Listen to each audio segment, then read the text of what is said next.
Bonjour à toutes et à tous. Lecture aujourd'hui du chapitre 25, Les fissures de la Grande Muraille, du livre de René Guénon, Le règne de la quantité et les signes des temps. Les fissures de la Grande Muraille. Quelque loin qu'ait pu être poussée la solidification du monde sensible, elle ne peut jamais être telle que celui-ci soit réellement un système clos, comme le croient les matérialistes. Elle a d'ailleurs des limites imposées par la nature même des choses, et plus elle approche de ces limites, plus l'état qu'elle représente est instable. En fait, comme nous l'avons vu, le point correspondant à ce maximum de solidité est déjà dépassé, et cette apparence de système clos ne peut maintenant que devenir de plus en plus illusoire et inadéquate à la réalité. Aussi avons-nous parlé de fissures par lesquelles s'introduisent déjà et s'introduiront de plus en plus certaines forces destructives. Suivant le symbolisme traditionnel, ces fissures se produisent dans la Grande Muraille, qui entoure ce monde et le protège contre l'intrusion des influences maléfiques du domaine subtil inférieur. Pour bien comprendre ce symbolisme sous tous ses aspects, il importe d'ailleurs de remarquer qu'une muraille constitue à la fois une protection et une limitation. En un certain sens, elle a donc, pourrait-on dire, des avantages et des inconvénients. Mais en tant qu'elle est essentiellement destinée à assurer une défense contre les attaques venant d'en bas, les avantages l'emportent incontestablement. Et mieux vaut en somme, pour ce qui se trouve contenu dans cette enceinte, être limité de ce côté inférieur, que d'être incessamment exposé aux ravages de l'ennemi, sinon même à une destruction plus ou moins complète.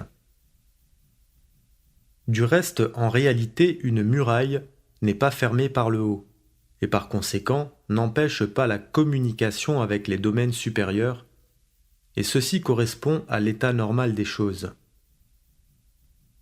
À l'époque moderne, c'est la coquille sans issue construite par le matérialisme qui a fermé cette communication. Or, comme nous l'avons dit, la descente n'étant pas encore achevée, cette coquille ne peut que subsister intacte par le haut, c'est-à-dire du côté où précisément le monde n'a pas besoin de protection et ne peut au contraire que recevoir les influences bénéfiques. Les fissures ne se produisent que par le bas, donc dans la véritable muraille protectrice elle-même, et les forces inférieures qui s'introduisent par là rencontrent d'autant moins de résistance que dans ces conditions, aucune puissance d'ordre supérieur ne peut intervenir pour s'y opposer efficacement. Le monde se trouve donc livré, sans défense, à toutes les attaques de ses ennemis, et d'autant plus que, du fait même de la mentalité actuelle, il ignore complètement les dangers dont il est menacé. Dans la tradition islamique, ces fissures sont celles par lesquelles pénétreront, aux approches de la fin du cycle, les hordes dévastatrices de Gog et Magog, qui font d'ailleurs des efforts incessants pour envahir notre monde. Ces entités qui représentent les influences inférieures dont il s'agit, et qui sont considérées comme menant actuellement une existence souterraine, sont décrites à la fois comme des géants et comme des nains, ce qui, suivant ce que nous avons vu plus haut, les identifie tout au moins sous un certain rapport aux gardiens des trésors cachés et aux forgerons du feu souterrain, qui ont aussi, rappelons-le, un aspect extrêmement maléfique. Au fond, c'est bien toujours du même ordre d'influence subtile infracorporelle qu'il s'agit en tout cela. À vrai dire, les tentatives de ces entités pour s'insinuer dans le monde corporel et humain sont loin d'être une chose nouvelle, et elles remontent tout au moins jusque vers les débuts du Kali Yuga, c'est-à-dire bien au-delà des temps de l'Antiquité classique auxquels se limite l'horizon des historiens profanes. À ce sujet, la tradition chinoise rapporte en termes symboliques que Niu Kwa, entre parenthèses, sœur et épouse de Fo Hi, et qui est dite avoir régné conjointement avec lui, fondit les pierres des 5 couleurs pour réparer une déchirure qu'un géant avait faite dans le ciel. Entre parenthèses, apparemment, quoique ceci ne soit pas expliqué clairement en un point situé sur l'horizon terrestre. Et ceci se réfère à une époque qui précisément n'est postérieure que de quelques siècles au commencement du Kali Yuga. Seulement si le Kali Yuga tout entier est proprement une période d'obscuration, ce qui rendait dès lors possible de telles fissures, cette obscuration est bien loin d'avoir atteint tout de suite le degré que l'on peut constater dans ces dernières phases. Et c'est pourquoi ces fissures pouvaient alors être réparées avec une relative facilité. Il n'en fallait d'ailleurs pas moins exercer pour cela une constante vigilance, ce qui rentrait naturellement dans les attributions des centres spirituels des différentes traditions. Il vint ensuite une époque où, par suite de l'excessive solidification du monde, ces mêmes fissures furent beaucoup moins à redouter, du moins temporairement. Cette époque correspond à la première partie des temps modernes, c'est-à-dire à ce qu'on peut définir comme la période spécialement mécaniste et matérialiste, où le système clos dont nous avons parlé était le plus près d'être réalisé, autant du moins que la chose est possible en fait. Maintenant, c'est-à-dire en ce qui concerne la période que nous pouvons désigner comme la seconde partie des temps modernes, et qui est déjà commencée, les conditions par rapport à celles de toutes les époques antérieures sont assurément bien changées. Non seulement les fissures peuvent de nouveau se reproduire de plus en plus largement et présenter un caractère bien plus grave que jamais en raison du chemin descendant qui a été parcouru dans l'intervalle, mais les possibilités de réparation ne sont plus les mêmes qu'autrefois. En effet, l'action des centres spirituels s'est fermée de plus en plus, parce que les influences supérieures qu'ils transmettent normalement à notre monde ne peuvent plus se manifester à l'extérieur, étant arrêtées par cette coquille impénétrable dont nous parlions tout à l'heure.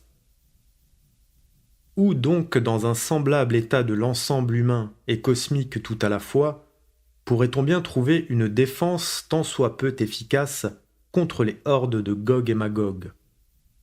Ce n'est pas tout encore.